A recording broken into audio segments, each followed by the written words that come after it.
네, 마을관리 사회적 협동조합 거점시설 운영관리 가이드북 스텝 1. 거점시설을 아직 조성하지 않은 단계에서 마을관리 사회적 협동조합이 어떠한 역할을 어떻게 진행해야 되는지를 설명하도록 하겠습니다. 저는 강의를 맡은 사회연대경제연구소의 인성환 소장입니다. 반갑습니다. 이번 강의는 거점 시설에 대한 기초 이해부터 공간 기획 과정, 그리고 사업의 기획 과정, 역량 개발을 어떻게 진행해야 되는지 설명을 드리겠습니다. 먼저 거점 시설의 기초 이해 과정입니다. 거점 시설은 일반적으로 명확한 정의는 없지만 지역 사회를 위해서 주민이 공동으로 사용하는 공간을 거점 시설이라고 보통 표현을 합니다. 거점 시설은 커뮤니티형과 지역 자원 연계형, 그리고 단순 지원형으로 크게 구분할 수 있는데요. 커뮤니티형 같은 경우에는 주민 또는 공동체를 위해서 지역의 내부의 활동을 촉진하는 역할로 많이 활용이 되고요. 지역 자원 연계형은 커뮤니티와 내외부 방문자, 지역 외부의 자원까지 연계해서 그 안에서 공동체 활동이나 비즈니스를 수행하는 형태를 주로 말합니다. 마지막으로 단순 지원형은 관광객이나 방문객을 주요 타겟으로 하여 전시장이나 박물관 등을 조성하는 역할을 수행합니다.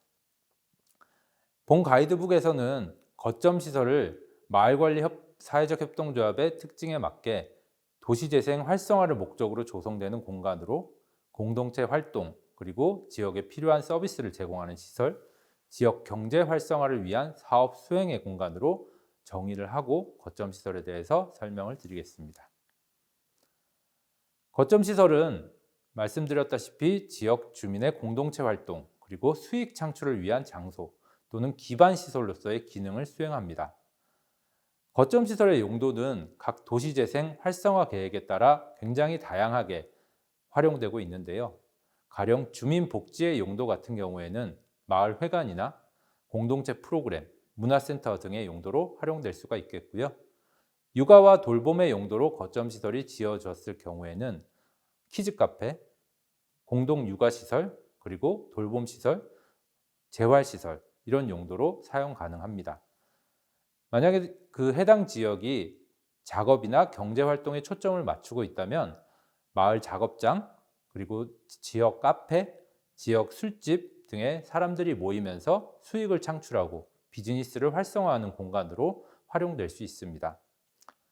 문화관광의 용도로는 전시장, 박물관 등의 용도로 활용이 가능하고요. 마지막으로 관리 지원의 용도는 주차장이나 공동 택배함, 경비실 등의 지원의 기능을 수행하는 용도로 활용되고 있습니다. 거점 시설은 크게 4단계로 구분이 됩니다. 계획 단계와 설계 단계, 시공 단계와 운영 단계로 구분되는데요. 계획 단계에서는 지역의 이해를 찾아서 지역 주민들의 의견을 모아서 거점 시설을 어떤 방향으로 수립할지, 거점 시설의 용도는 어떻게 설정할지 이것을 결정하는 단계입니다. 설계 단계에서는 실제 설계에 임하게 되는데요. 이 과정에서도 주민들이 참여해서 애초에 우리가 설정한 방향대로 거점 시설이 잘 조성되고 있는지, 운영 과정에서의 어려움들이 설계 과정에서 잘 해소되고 있는지 이런 것들을 점검하는 절차가 필요합니다. 그리고 시공 단계에서는 거점 시설 조성에서는 직접 건물을 지어지는 단계이지만 마을관리 사회적 협동조합 또는 거점 시설을 운영하는 주체에게는 이 시기가 역량을 강화하는 시기가 될 것입니다. 그리고 마지막으로 운영 단계에서는 시범 사업 과정을 거쳐서 거점 시설을 어떻게 운영할지, 거점 시설의 사업 방향은 무엇이고 어떤 아이템으로 누구를 대상으로 판매를 할지 이런 부분들을 결정하는 단계가 되겠습니다. 여기서 주의할 점은 행정 혹은 민간 혹은 시공사 단독으로 어떤 방향이나 사업 계획을 수립하는 것이 아니라 지역의 다양한 주민들의 의견을 모으는 과정, 그리고 지역의 다양한 주민들과 지속적으로 논의하고 협의하고 소통하는 과정이 반드시 선행되어야 한다는 점입니다. 거점 시설의 조성 과정에서 가장 중요한 것은 방금 말씀드린 것처럼 도시재생 사업의 참여 주체들이 거버넌스를 통해서 일관된 계획을 수립하는 겁니다. 거버넌스는 계획 단계부터 운영 단계까지 지속적으로 이어져서 운영 관리 유지되는 것이 가장 중요한데요. 계획 단계에서는 거버넌스에서 주민들의 의견을 모으고 주민들이 논의를 하고 주민들이 의견을 자유롭게 낼 수 있는 소통의 장으로서 기능을 할 필요가 있습니다. 그리고 설계 단계에서는 거버넌스에 건축 전문가, 설계 전문가를 포함시켜 행정과 지속적으로 협의해 나가는 역할을 담당해야 합니다. 시공 단계에서는 거버넌스에서 적극적으로 어떠한 역량을 강화해야 하는지, 역량 강화를 위해서 어떠한 요소가 필요하고 어떠한 프로그램을 기획해야 되는지를 구상하고 주민들이 실제 운영하면서 발생할 수 있는 다양한 이슈들을 사전에 점검해서 이를 보완하는 과정을 진행해야 합니다.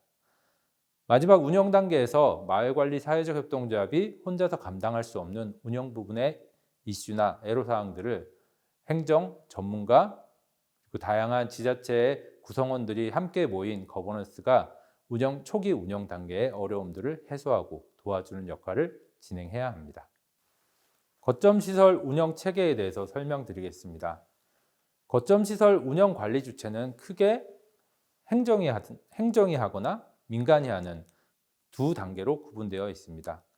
행정이 직영으로 할 때는 행정 지자체 또는 지자체 산하의 공공기관이 직접 운영하는 경우를 말하고요. 민간이 운영하는 경우에는 행정시설을 민간에게 위탁하는 방식으로 운영을 합니다.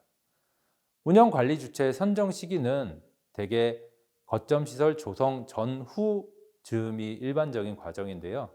이것은 지자체마다 상이할 수 있기 때문에 마을관리 협동조합 주체분들께서는 행정과 꾸준한 협의를 통해서 운영관리 주체의 선정 시기를 사전에 면밀히 확인하고 그에 맞춰서 준비를 하는 것이 필요하겠습니다. 거점 시설의 위탁 방식은 크게 세 가지 방식이 있습니다. 무상 사용과 민간 위탁, 그리고 사용 수익 허가의 방식이 있습니다. 각각의 방식이 어느 것이 가장 좋고 어느 것이 나쁘다고 할 수는 없기 때문에 행정은 어떤 입장이 마을관리 사회적 협동조합이 거점시설 운영 관리를 하는데 가장 적합한지, 그리고 마을관리 사회적 협동조합에서는 우리가 어떠한 방식으로 수행할 만한 역량이 있는지, 수행이 가능한지, 그리고 우리의 사업 아이템에서는 어떠한 위탁 방식이 적절한지를 잘 검토하고 행정과 적절한 위탁 방식을 논의해야 할 것입니다. 두 번째는 공간기획에 관한 내용입니다. 공간기획의 첫 번째 단계는 지역의 자원을 조사하는 단계입니다. 마을조합은 사업 조직으로서, 그리고 공론장으로서, 그리고 플랫폼으로서의 역할을 가집니다. 사업 조직으로서는 지역사회의 문제를 발굴하고 이 문제를 사업화하여서 지속적으로 비즈니스를 수행하면서 지역의 변화를 끌어내야 되는 역할을 담당하고 있고요. 공론장으로서는 지역의 문제를 다양한 지역 주민들의 의견을 모아내고 지역 주민들이 마을조합 안에서 다양한 문제를 논의할 수 있는 그런 소통의 장으로서 활용이 되어야 합니다. 마지막으로 플랫폼으로서는 지역의 상인, 민간단체, 행정까지 포괄한 다양한 제반 주체들이 지역 사회 안에서 마을관리 조합 내부에서 함께 모여서 논의하고 서로 소통할 수 있는 공간으로서 역할을 수행해야 됩니다. 따라서 마을관리 사회적 협동조합은 지역의 모든 자원에 대해서 기초적인 정보는 확보하고 있어야 되고 지역 자원 조사를 통해서 지역의 문제가 어떤 것인지, 지역에 어떠한 기능들이 필요한지, 지역의 변화를 위해서 어떠한 요소들이 추가되어야 되는지 항상 점검하고 계획을 세워야 됩니다. 지역 자원 조사는 크게 지역의 현황 조사와 지역의 욕구 조사로 구분됩니다. 지역의 현황 조사는 아주 기초적인 정보, 문헌상 나와 있는 정보를 파악하는 정적인 과정입니다. 기존의 도시재생 활성화 계획을 포함하여 문헌 자료를 통해서 지역의 현황을 파악하고 현장 조사를 통해서 발견한 내용들을 정리하는 과정입니다. 여기서 가장 중요한 것은 내가 지역에 대해서 가장 잘 알고 있기 때문에 지역의 현황 조사는 필요 없다고 생각하시면 안 되고요. 지역의 현황을 객관적으로 가급적이면 외부인의 시각으로 파악하는 것이 가장 중요합니다. 역사문화 자원 같은 경우에는 지역의 박물관이나 지역의 이야기, 지역의 설화 같은 자원들이 있을 거고요. 지리적 자원 같은 경우에는 관광 자원, 특히 아름다운 경관이라든지 자연 자원물 같은 경우가 있겠습니다. 경제 및 산업 같은 경우에는 지역의 특산품, 지역의 우수 기업, 지역의 주요 경제 활동들이 조사 항목이 될 거고요. 생활 현황이나 공동체 현황 같은 경우에는 주민들의 생활, 주민 단체, 주민들의 현황 등이 주요 조사 항목이 될 것입니다. 지역의 현황 조사를 위해서는 먼저 조사 서식을 구성하고 각 필요한 조사 항목들을 점검을 합니다. 그리고 기초적인 문헌과 자료 조사를 통해서 기초 조사를 먼저 진행한 다음에 현장 조사를 통해서 추가적인 보완 사항들을 점검합니다. 여기서 중요한 것은 지원 체계 조사도 같이 겸해 주셔야 하는데요. 여기서 지원 체계라고 하면 행정, 그다음에 지원 기관, 다양한 민간 단체 등 마을관리 사회적 협동조합이 사업을 수행함에 있어서 도움이 되는 단체들을 포함하여 조사를 하는 것이 필요합니다. 두 번째 주민 욕구 조사는 실제 주민들이 어떠한 니즈를 가졌고 어떠한 필요가 있는지를 조사하는 과정입니다.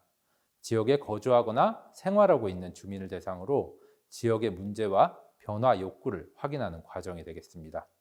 크게 설문과 면접조사 그리고 주민 워크숍으로 구성되는데요. 설문조사는 객관적으로 자료를 측정할 수 있는 장점이 있는 반면에 깊이 있는 내용을 측정하기는 어렵습니다. 따라서 설문조사를 통해서는 아주 기초적인 내용들 위주로만 조사를 하는 것이 필요합니다. 좀 더 구체적이거나 심층적인 조사를 위해서는 면접조사를 별도로 수행하는 것이 바람직한데요. 면접조사를 할 때는 면접조사 대상자를 어떤 고객으로, 어떤 주민으로 설정할 건지를 먼저 설정을 하고 해당 주민을 그룹으로 나눠서 주민 간의 깊은 인터뷰를 담당하는 것이 필요합니다. 주민 워크숍은 어느 정도 지역의 변화의 방향, 지역의 문제, 지역의 의제들이 도출되었을 때 사용하는 방법인데요. 그 변화의 방향이나 의제들을 주민 워크숍을 통해서 좀 더 구체화하고 방향을 설정하는 단계로 진행됩니다. 주민 워크숍은 가급적이면 워크숍을 전담하는 전문가나 전문 조직이 함께 협력하여서 좀 더 주민들이 참여할 수 있고 주민들이 의견을 잘 낼 수 있도록 구성하는 것이 바람직합니다. 사업 구상의 두 번째 단계는 미션 수립 단계입니다. 미션 수립 과정은 마을조합이 지역사회에 필요한 이유와 역할을 확인하는 단계입니다. 가령 이렇게 생각해 보시면 편할 것 같습니다. 우리 마을조합이 지역사회에서 한 5년 정도 사업을 진행했는데 우리 마을조합이 사라졌을 때 누가 가장 아쉬움을 느낄까? 누가 어떤 부분에서 가장 아쉬움을 느낄까라고 생각을 하시면 거기에 대한 답이 마을조합의 역할이자 미션이 됩니다. 마을조합은 해결할 수 있는 문제와 지역 주민에게 제공하는 가치를 정리해서 미션 선언문을 작성하셔야 되는데요. 여기서도 마찬가지로 마을조합의 구성원들만이 아니라 지역사회의 마을조합에 관심을 갖고 있는 혹은 마을조합을 전혀 모르는 도시재생사업을 전혀 모르는 주민들까지 포괄해서 우리 지역사회의 변화를 위해서 필요한 것이 무엇인지 우리 지역사회의 변화를 위해서 어떤 누군가의 역할이 필요한지를 명확하게 확인하고 그것을 미션 선언문에 담아내는 과정이 필요합니다. 미션 선언문은 아주 어렵게 작성하실 필요도 없고요. 아주 구체적이고 아주 쉽고 명료하게 작성하셔야 합니다. 미션 선언문의 예시를 설명드리겠습니다. 가령 우리 마을 관리 사회적 협동조합은 지역사회에 어떤 문제를 해결하기 위하여 여기서 문제는 지역의 쓰레기 문제, 지역의 주차난의 문제, 상권의 세퇴 문제 등 지역이 현재 당면하고 있고 마을관리 사회적 협동조합이 해결할 수 있는 그런 문제를 설정해 주시면 됩니다. 그리고 누구에게 어떠한 가치를 제공함으로써 여기서 누구에게란 지역 주민이 될 수도 있고요. 외부의 관광객이 될 수도 있고요. 혹은 새롭게 이주하려는 주민이 될 수도 있을 겁니다. 그리고 여기서의 가치란 편안함, 안락함, 쾌적함, 놀거리, 즐거움, 다양한 정성적인 요소들을 포괄해서 이 대상이 어떠한 가치를 느낄 때 가장 만족감을 느끼는지, 이 지역의 애착감을 느끼는지를 확인해서 그 가치를 제공할 수 있게 작성해 주시면 됩니다. 그리고 우리 지역을 어떠한 방향으로, 어떠한 지향으로 변화시켜 나갈지를 설정해 주시면 미션 선언문이 완성이 됩니다. 다음으로 공간 구상 단계입니다. 공간은 마을조합의 미션에 기반해서 지역사회의 문제와 해결 방안의 속성에 해당하는 기능에 맞게 구상하시는 것이 필요한데요. 공간을 단순히 상품이나 서비스를 판매하는 공간만이 아니라 공간을 방문하는 사람이 새로운 가치를 느끼고 지역의 변화를 체감하고 공간 안에서 다양한 경험을 하도록 만드는 것이 중요합니다. 앞서 미션 선언문에서 제시한 대상을 주요 고객으로 설정을 해서 고객이 만족감을 느낄 수 있는 다양한 요소들을 검토한 뒤에 고객 중심의 사업을 계획하고 고객 중심의 공간을 구상하는 과정이 필요합니다. 가령 우리 고객이 50대 여성 지역 주민이라고 설정을 했다면 50대 여성이 단순히 커피를 사러 오시는 것이 아니라 50대 여성이 공간을 방문해서 안락함을 느끼고 편안함을 느끼고 지역 주민들을 편하게 만날 수 있고 다양한 사람들과 소통할 수 있는 공간으로 그렇게 공간을 구성하시는 것이 필요합니다. 그리고 공간의 기능을 구상한 뒤에 공간에 필요한 아이템을 선정하시는 것이 필요합니다. 공간의 기능을 저해할 수 있는 아이템은 가급적 지양하고 고객이 공간에 방문해서 공간에서 자주 구매할 수 있는 상품이나 서비스로 아이템을 선정하시는 것이 필요합니다. 다음으로 사업 기획 단계입니다. 사업 기획 단계의 첫 번째는 비전 수립 과정입니다. 비전은 우리 마을조합이 몇 년 뒤에 어떻게 되겠다는 구체적인 상을 얘기합니다. 가령 현재 2023년인데요. 2025년에는 매출이 얼마고 조합원이 몇 명이고 마을조합은 지역 안에서 어떠한 위상을 갖겠다라는 것이 구체적인 비전의 예시입니다. 비전은 사업을 통해서 원하는 바를 명확히 하는 것이기 때문에 목표 기한을 명확하게 설정하시는 것이 중요합니다. 일반적으로 사업체에서는 3년 내지 5년 단위의 목표치를 설정하고 비전을 수립하는데 마을조합은 사업 초기 변동사항이 많기 때문에 1년 단위로 비전을 수립하시는 것이 필요합니다.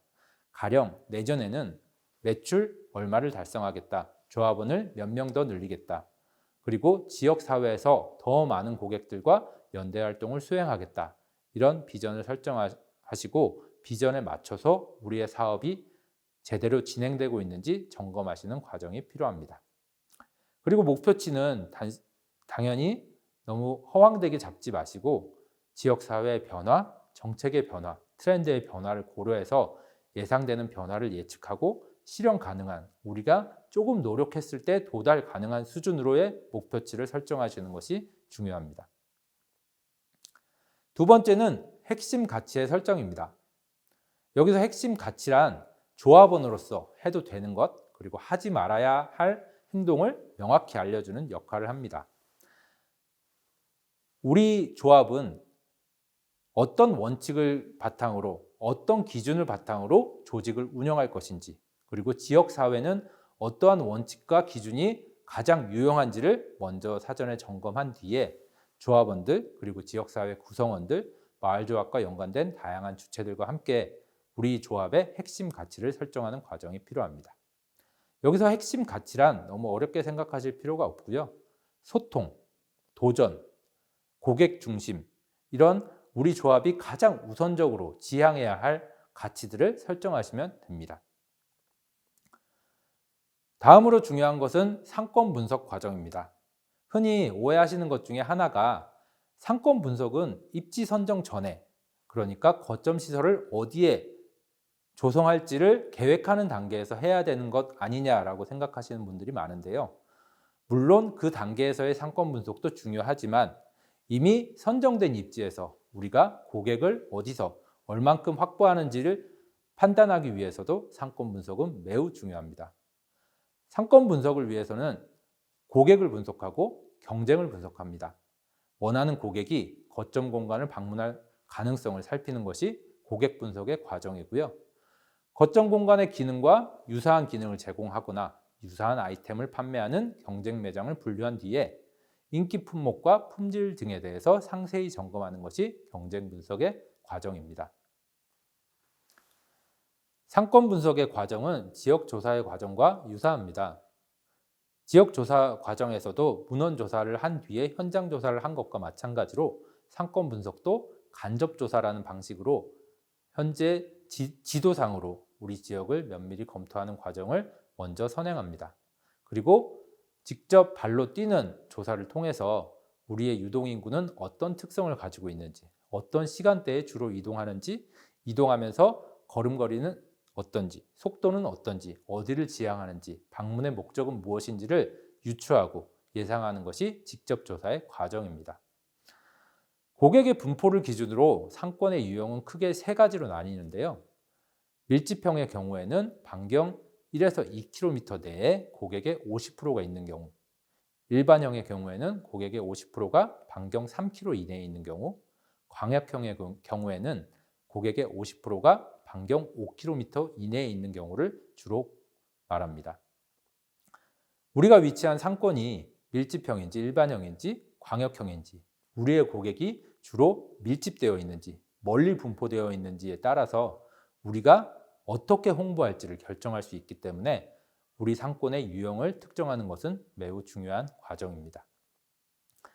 그리고 고객을 분석하는 과정에서는 고객을 주거민인지, 유동인구인지, 직장인인지 이 세 가지 유형으로 구분해서 유동인구의 경우에는 주로 어느 시간대에 자주 이동을 하는지, 주거민과 직장인의 경우에는 소득 수준이 얼마나 되고 어떤 품목을 주로 소비하는지 등을 확인해서 이에 맞는 아이템을 구체화하는 과정이 필요합니다.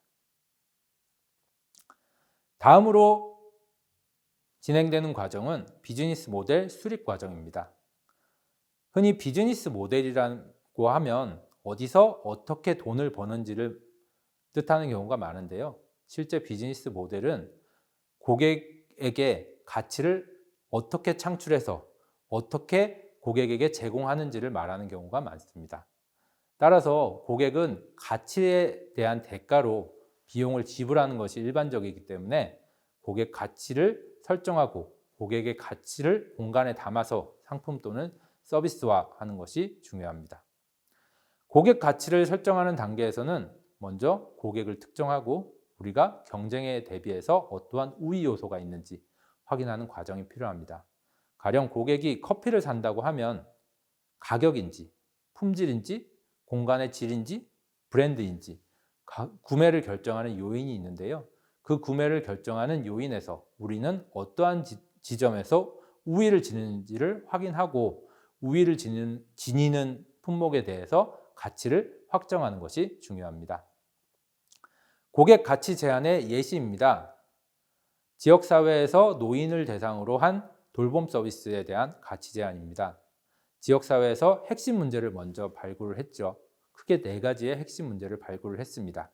그리고 거기에 맞는 주요 서비스를 구상을 했습니다.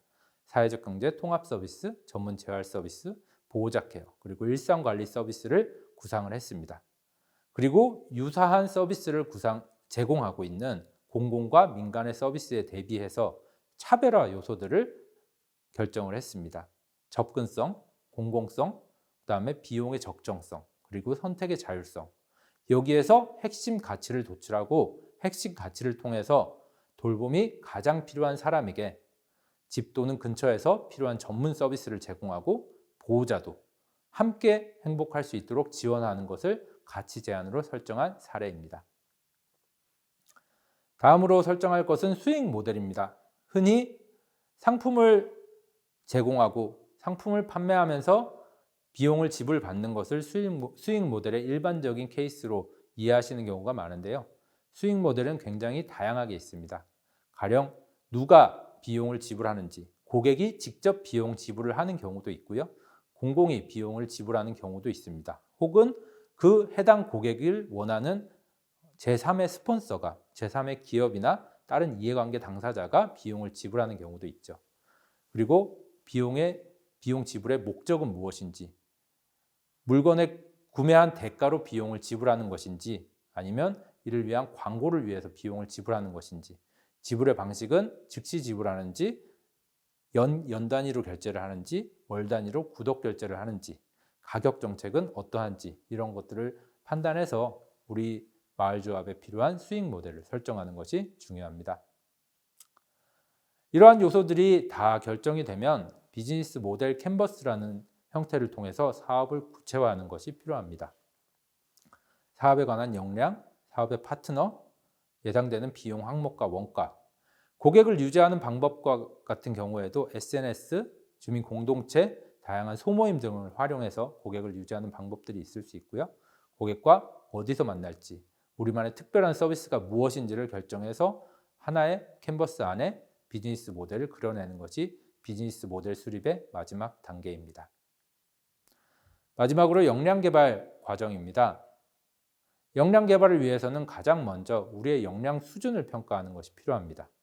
우리의 제품이나 서비스에 어떤 가치가 담겨야 하며 이를 위해서 어떤 역량이 필요한지, 경쟁과 대비해서 얼마나 강한지 이를 객관적으로 파악하는 과정이 중요합니다. 객관적으로 파악을 해야 그 다음에 우리가 어떠한 부분에서 역량을 어떻게 개발할지 명확한 계획이 수립되게 됩니다.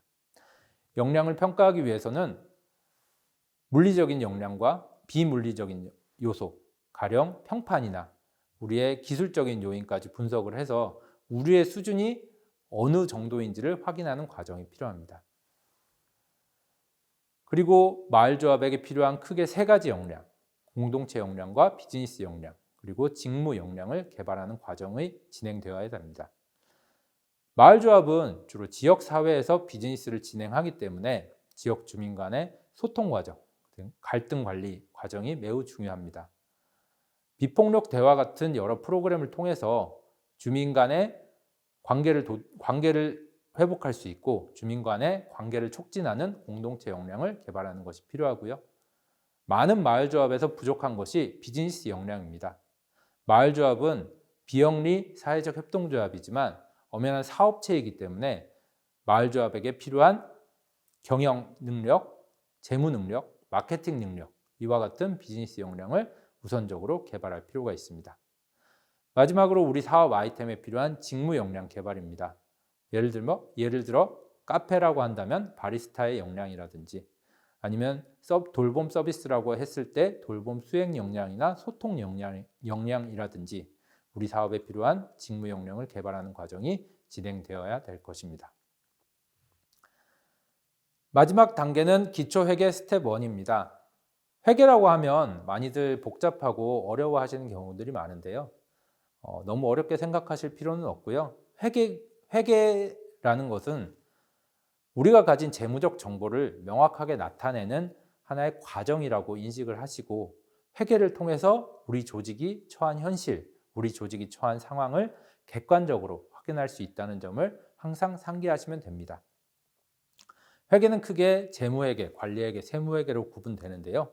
재무회계는 외부 이해관계자를 대상으로, 관리회계는 내부 이해관계자를 대상으로, 그리고 세무회계는 세법상 필요한 내용을 위해서 작성하는 회계입니다.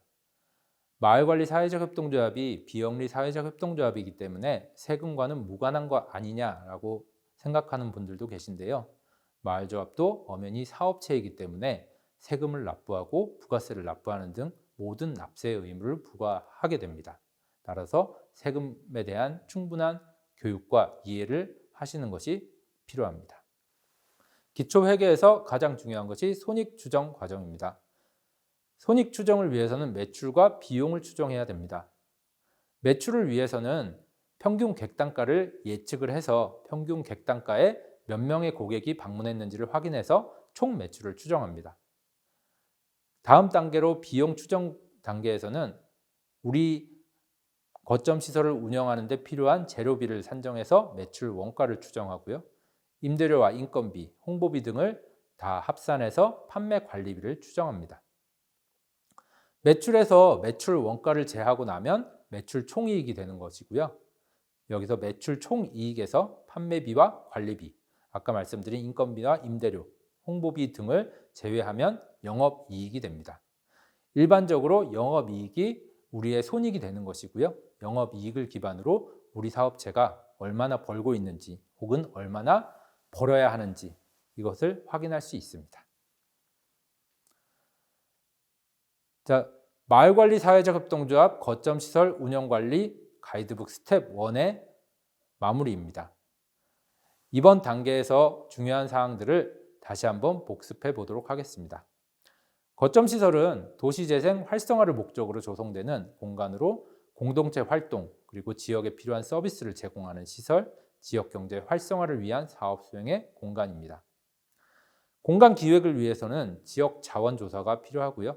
주민 욕구 조사 그리고 미션 수립 단계가 진행되어야 됩니다.